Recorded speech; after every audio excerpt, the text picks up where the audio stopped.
não tem tudo isso aqui ou não? Mas a gente tá falando também de um período completamente diferente, né? Estamos falando de descobrimento do Brasil, os caras chegando aqui pra falar pros índios que tava cultuando o sol, que o bagulho é Jesus. Isso. O cara não sabe nem que porra é essa. Você preferia viver como índio ou preferia saber que existe metalurgia, que existe química? Que Cara, mas a gente tá falando... É. Bom, Sim.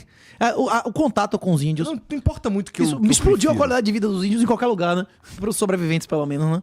Sim. Pois é, ainda tem isso. Né? Mas as mortes por doença não são culpa exclusiva de ninguém, né? Mas e as mortes por escravização, por exemplo? Mas se as mortes por escravização fossem sistemáticas, eles não precisavam ter trazido os negros, né? Que eles compreendiam e praticavam a escravidão durante séculos, né? O lance é que os indígenas, eles não Inclusive aceitavam.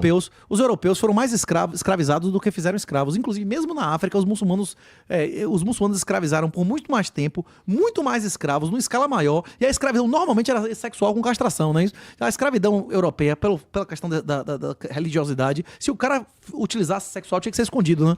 Senão ele também seria punido, né? A escravidão islâmica na Europa, na África, foi muito maior, por mais anos, por mais quantidade e muito mais brutal, né? Não sei o quê. Pois é. Várias pessoas que a gente conhece, Santo Antônio, a Batalha dos Três Reis, aquela história lá como é São Sebastião. Quantos caras não foram escravizados e pediram, como é que chama, resgate? Uhum. Mas a regra, várias pessoas foram feitas escravas na África, né? Isso aconteceu durante séculos, né? Uhum. Pois é, os povos eles se escravizaram. Vai ter cota, porque os judeus não foram escravos no Egito, vai ter cota, o Egito vai pagar Israel, é isso? Não faz sentido nenhum. E, primeiro, que você fazer parte de um povo, você não tem nenhuma prova de que tem um ancestral mesmo seu naquelas pessoas daquela época, né? Pois é, isso não faz sentido nenhum. O único sentido... Não faz sentido lógico, né? Isso faz sentido pragmático para as pessoas que querem desmoralizar as coisas, não é isso? Não sei se é tão preto no branco assim, cara. Se você considerar que o maior presente que você pode dar a alguém é a salvação espiritual e que acesso à tecnologia é uma coisa positiva, você vai ter que reconhecer que os europeus deram o maior presente que existe no mundo para os índios.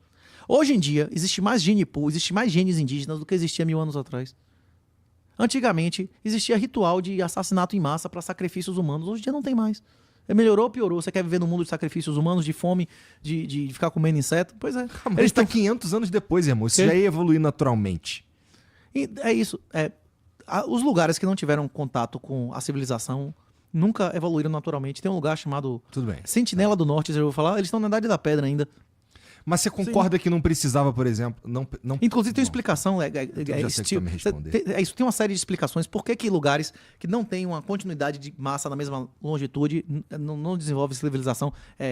Steel, Guns, Steel, como é que chama? Tem um livro que explica isso, né? Como a civilização precisava de um lugar que fosse um continente com várias ocupações na mesma latitude. Tem explicação física disso.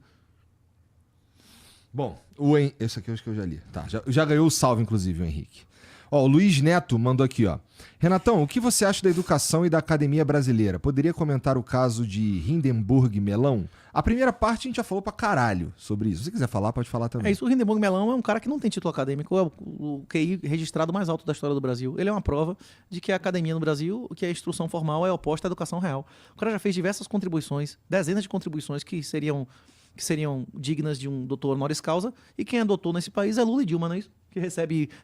Não é apenas doutor, Lula deve ter recebido uns 40 doutor honoris causa, né? E Dilma uns 15, né? Esses são os doutores reconhecidos pelas universidades, né? E a galera da patota lá, que todo mundo já sabe que ele chegou lá pela militância e não pelo mérito. O mérito é o mérito de serviço ao sectarismo político, né? E pela árvore, pelos frutos, você julga as árvores, né? Basta você dar uma passeada em qualquer universidade pública dessa, que você vai ver que aquele lugar ali não serve ao conhecimento, não serve à verdade. Aquele lugar serve à militância, ao sectarismo político, porque quem manda é quem paga, né? Dinheiro na mão, calcinha no chão. Pois é, quem manda, quem paga ali. Quem indica reitor, não é isso? Quem vai pagar o salário do negócio? Então ele vai determinar o que vai acontecer ali dentro, não é isso? Por favor.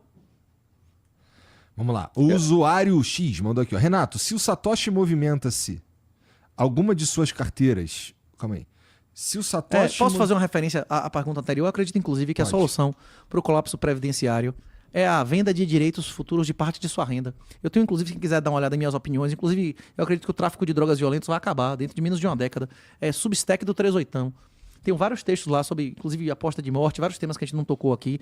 Tem demonstração formal de por que o juro é negativo, porque não existe nenhum investimento em banco, não existe nenhum investimento em ação, não existe nenhum investimento em... A gente demonstra lá formalmente, explicando, comparando ouro, bolsa por décadas e tal. É interessante, viu? É uma outra leitura mais rápida do que o livro e mais atualizada. Aham. E de temas um pouco mais avançados. Onde que tá esse conteúdo? Substack do 38. Substack Renato Amoedo lá que você vai encontrar. Agora, Essas paradas, esses links todos aí estão no teu Instagram, por exemplo? então, tá na como é? Bio? Como é? Linktree. Linktree, né? Tem tudo isso lá no Linktree, tudo isso Como é lá. que é teu Instagram? Todas as minhas redes sociais é @r38tao. Mas tem dezenas de caras que dizem que sou eu aí e vão pedir urubu do Pix. Se você botar Renato 38 é até uma boa lembrança, viu? Em Telegram, meu irmão, tem uns 10 Renato 38 com 50 mil seguidores, que é tudo como é urubu do Bitcoin. Você pedindo dinheiro, pedindo Pix, vai devolver o dinheiro de... Não vou mandar seu dinheiro de volta, né? Daí é foda. As únicas coisas que são vendidas com algum respaldo meu é o treinamento do Bitcoin Black Pill no minhahonra.net e o livro que também tá de graça lá, você só compra se quiser, né? Isso tem na livraria da Alexandre Costa, tem na Amazon, Bruna Torlai, essas livrarias tudo vende meu livro. Boa. Ó, Renato, se o Satoshi movimenta-se alguma de suas carteiras, o que aconteceria?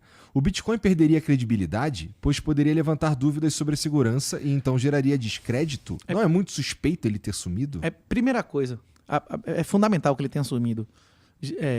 Jesus tinha que ser concebido sem pecado e o Bitcoin também tinha que ser concebido sem pecado. Se alguém tivesse se beneficiado por ter criado ou tivesse pré-mine, ele já estaria contaminado desde o início, porque eu já falei aqui, acho que 7 vezes, é a 8ª, toda corrupção advém da separação de controle e propriedade. Se a distribuição de Bitcoin não fosse justa, o Bitcoin não seria justo. Se o Bitcoin tivesse dono, ele seria corrompível. O Bitcoin não tem dono. Se você rodar um nó em sua casa, você é soberano daquelas regras daquele nó. E se alguém quiser mudar a regra, vai ser uma outra moeda que você também vai ter crédito daquela moeda. Vai ser um fork. Beleza? Inclusive, na Célio, ele está sempre se colocando à disposição. Se alguém não quiser criar um fork, ele cria de graça porque ele quer moedas grátis. Contanto que você bote em alguma...